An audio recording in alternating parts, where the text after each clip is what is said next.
Welcome back to the 410 Low Back Pain Program, guys.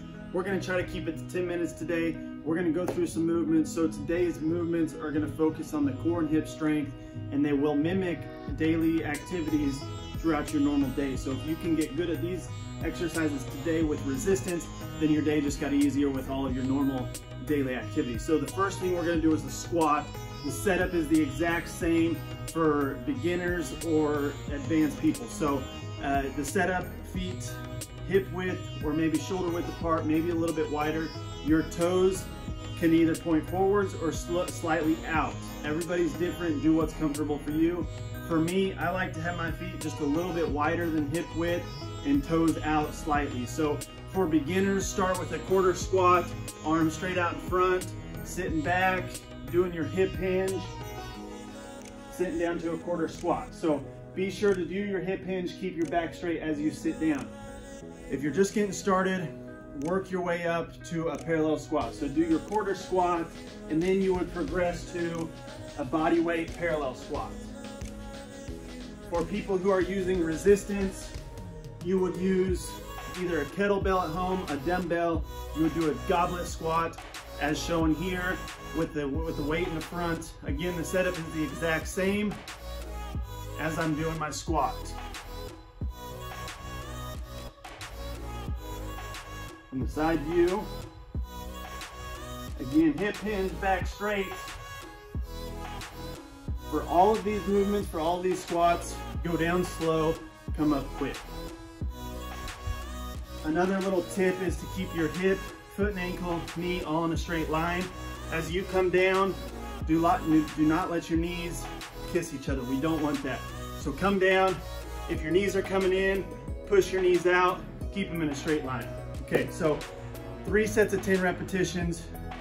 Start with a quarter squat, progress to a parallel squat, add resistance if you can, get the most bang for your buck. Okay, for exercise number 2 of day 4, the last day, we're gonna go over a deadlift. So if you have a dumbbell, set your dumbbell up on its side. You're gonna straddle the dumbbell straight over the top. And with the deadlift, we're gonna go feet just a little bit wider. You're still doing the hip hinge. The weight distribution on the feet is 50-50 between your toes and heels. Squat down, pick the weight up, stand back up. Down slow, up quick. Be sure to keep your hip, knee, foot, and ankle all in a straight line. Be sure to keep that weight directly below you. Don't let the weight get out in front, and don't let your back round. And if you guys are doing a deadlift with a barbell, the setup's the exact same. Feet a little bit wider. Your hand grip is gonna go over the top of the barbell, and your grip is gonna be just outside of your thighs. The starting position, have your feet, kind of the forefoot, kind of your toes directly below the bar. So starting position, feet a little wider, hands just outside of the legs, and you're bending down, coming back up. Again, hip hinge, keep your back straight. And it's really important with the barbell to keep that bar close to your thighs.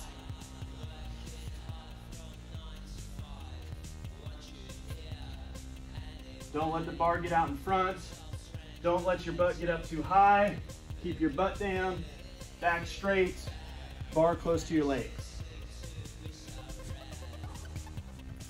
Perfect. So with that one, guys, we would do 4 sets of 6. Give it a 30 to 60 second rest in between sets. Again, focus on your form. On to movement number 3, we're doing a single leg RDL, a single leg Romanian deadlift. We're gonna balance on one leg and reach with the opposite arm. So for starters, get you something a little higher, a countertop, the back of a chair, whatever it may be. And we're gonna start standing fairly close. So stand on one leg, soften your knee just a little bit. We're doing that hip hinge as we reach forward and touch the top of this bolster here. So if this is your chair, just bending at the hip, reaching forward, tapping the top. Make sure you keep your pelvis level. So as I show you from the front, don't let that opposite hip drop. So keep your pelvis level, reach forward slow, back up. Also, the knee is staying in one position. So we're not doing a single leg squat. we're doing a hip hinge, keeping the knee in the same spot, butt back, hip hinge, back straight, just like so. Other leg, right leg, left arm, same exact thing, pelvis level, back straight, hip hinge, tap the surface. If that's easy, back up a little bit to make it a little harder.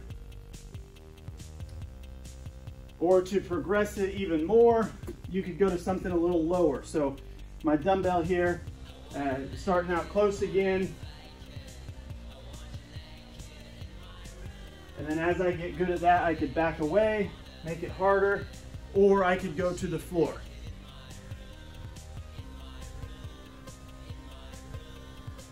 Perfect, so back straight, pelvis level, knee in the same position. Make sure you do that hip hinge. Good job with that one. Next thing, we're gonna go onto the floor. We're gonna hit a plank. For beginners, go elbows and knees. For people that are a little more advanced, go bows and toes. We're also gonna get some movement with this, so we're gonna go bows and toes with the hip abduction. So bows and toes here, reaching out, tapping the floor to the outside with the left toes. So let's do 10 to 12 toe taps for people who are on their elbows and knees. It would look just like this. 3, 4, 5, 6. We'll do 12 of those, flip around, and make sure you hit the other side too. So on your bows and knees, again, just like so. If you're bows and toes, just like this. All right guys, so when you're doing your planks, the planks with the hip abduction, make sure your elbows are directly below your shoulders, make sure your core is tight, make sure it's not painful on your back. Okay guys, so after the planks, we're going down onto our back for the dead bug. We're going shoulders flexed to 90 degrees, hips to 90 degrees, and knees at 90 degrees. We're gonna straighten the left leg, flex the right shoulder up to the top, and then come back up. Right leg, left arm, opposite leg, opposite arm. Slow and controlled, really tighten your abdominal muscles. Work on your breathing, do not hold your breath. This should not be painful.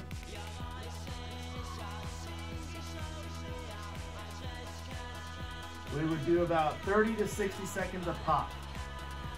For beginners, you can do just the left leg, you can just tap the heel. Just do the leg movement, tap your heel.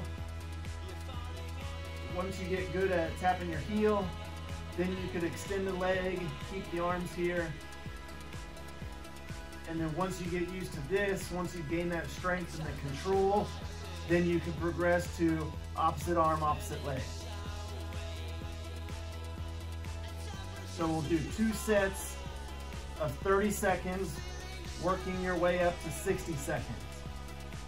Slow and controlled. Last one, we're going to do a half kneeling hip flexor stretch in the kneeling position. Try to do that pelvic tilt that we learned in days 1 and 2. Pelvic tilt backwards, sit down into the hips. To progress this stretch and get more of a stretch, reach up over the top. We're going to hold this for 30 seconds. Try to work on your breathing, try to relax, and just sit down into your hips.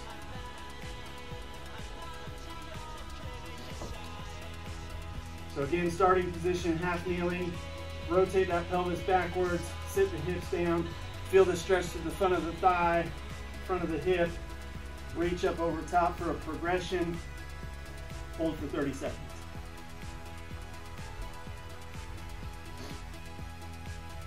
All right, come up slow, give yourself a round of applause, give yourself a pat on the back. Guys, I hope you enjoyed this program. I hope it helps. I hope your back feels better. Do this program 4 days a week. Again, it's 10 minutes a day. Once you get used to the movements, you know the routine, it's gonna get easier, it's gonna get quicker. A few things, be sure to focus on your form. Master the pelvic tilts, master the hip hinge. Those 2 movements are gonna set you up, feeling better, get you stronger, get you more aware of your body, and you're gonna feel better. So if you have questions, as always, leave them in the comment section below. Reach out to me on Facebook at High Caliber Health, a free private Facebook group. Be sure to subscribe to the YouTube channel, guys. As always, take care, get some movement. I hope you enjoyed this program. We'll see you next time.